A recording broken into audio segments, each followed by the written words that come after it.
Good day friends. Last வீடியோவில் நம்ம masters, அதாவது லெட்ஜர்ஸு, ஸ்டாக் ஐட்டம், யூனிட்ஸ் எல்லாம் பிரான்ச் ஆஃபீஸ்லேருந்து ஹெட் ஆஃபீஸ்லேருந்து பிரான்ச் ஆஃபீஸுக்கும் எப்படி மூவ் பண்ணணும், எப்படி காப்பி பேஸ்ட் பண்ணணும், ட்ரான்ஸ்ஃபர் பண்ணணும் நம்ம பார்த்தோம். அடுத்தது வவுச்சர்ஸும் அதே போல் நம்ம எப்படி ட்ரான்ஸ்ஃபர் பண்ணலாம், பிரான்ச் ஆஃபீஸ் ஹெட் ஆஃபீஸ் இல்லை ஹெட் ஆஃபீஸ் டு பிரான்ச் ஆஃபீஸ்னு பார்த்தோம். இப்போ நம்ம குரூப் கம்பெனி கிரியேஷன் எப்படின்னு பார்க்க போகிறோம். அதாவது ஒரு 2 பிரான்ச் ஆஃபீஸு, ஒரு ஹெட் ஆஃபீஸு, அப்போ 3 செப்பரேட் அக்கௌண்டிங் இருக்குது 3 கம்பெனிஸில். அது எப்படி நம்ம கன்சாலிடேட்டடாக ஒரு சிங்கிள் ஃபினான்ஷியல் ஸ்டேட்மெண்ட்டு பேன் பேஸில் எடுக்கணும்னு பார்க்கணும்.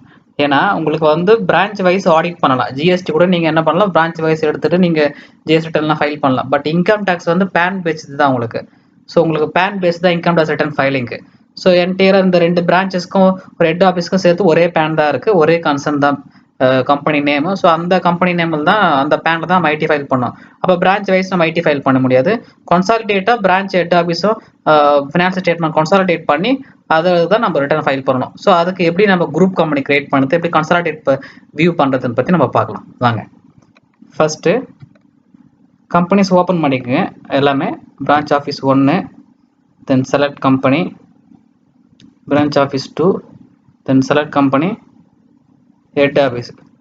இப்போ நம்ம மூணு அதாவது 2 பிரான்ச் ஆஃபீஸு, ஒரு ஹெட் ஆஃபீஸ், மூணுமே ஒரே டேலியில் ஓப்பன் பண்ணிக்கணும். இந்த மாதிரி வேறு டேலியில் ஓப்பன் பண்ணக்கூடாது. சிங்கிள் டேலியில் 3 கம்பெனி ஓப்பன் பண்ணிவிட்டு ஃபஸ்ட்டு நம்ம ஹெட் ஆஃபீஸில் என்னென்னு பார்ப்போம். ஃபினான்ஷியல் ஸ்டேட்மெண்ட் ஹெட் ஆஃபீஸில் 44,600, ஹெட் ஆஃபீஸில் 44,600 ப்ராஃபிட் இருக்குது.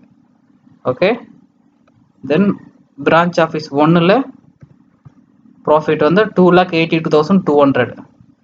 பிரான்ச் ஆஃபீஸ் 2ல் லாஸ் 95,000 ருபீஸ் இருக்குது. ஒன்லி எக்ஸ்பென்ஸ் தான் இருக்குது, இன்கம் எதுவும் இல்லை போல். இப்போ நம்ம இதை குரூப் கம்பெனியில் கன்சாலிடேட் பண்ணி நம்ம ஃபினான்ஷியல் ஸ்டேட்மெண்ட் எப்படி எடுக்கலாம்னு பார்க்கலாம்.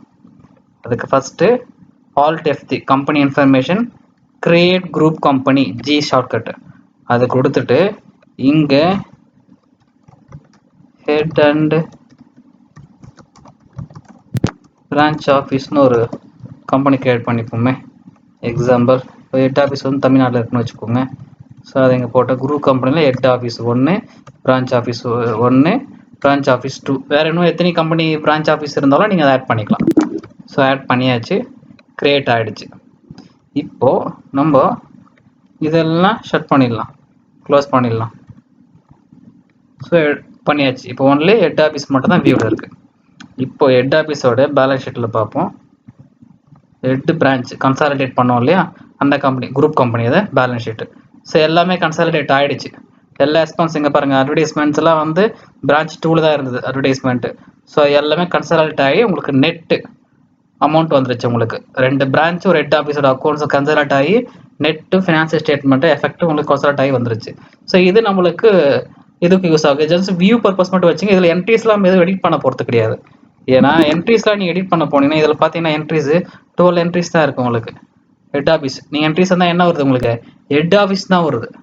ஸோ உங்களுக்கு ஹெட் அண்ட் பிரான்ச் ஆஃபீஸ்ன்றது just viewing, report generating purpose தான். உங்களுக்கு எப்படி ஒரு கம்பெனியை பேலன்ஸ் ஷீட் போய் பார்க்குறீங்க, அந்த மாதிரி கன்சாலிடேட்டாக ஒரு 2 பிரான்ச்சும் ஒரு ஹெட் ஆஃபீஸும் பார்த்து கன்சாலிடேட் பண்ணி வியூ மட்டும், ரிப்போர்ட் ஜென்ரேட் மட்டும் தான் உங்களுக்கு வரும். அதில் நீங்கள் எடிட் பண்ண முடியாது.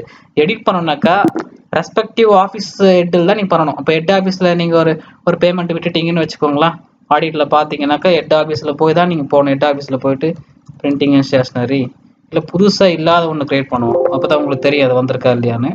ஸோ இப்போ என்ன பண்ணால் மிஸ்லேனியஸ் எக்ஸ்பென்சஸ்ன்னு போடுவோம்.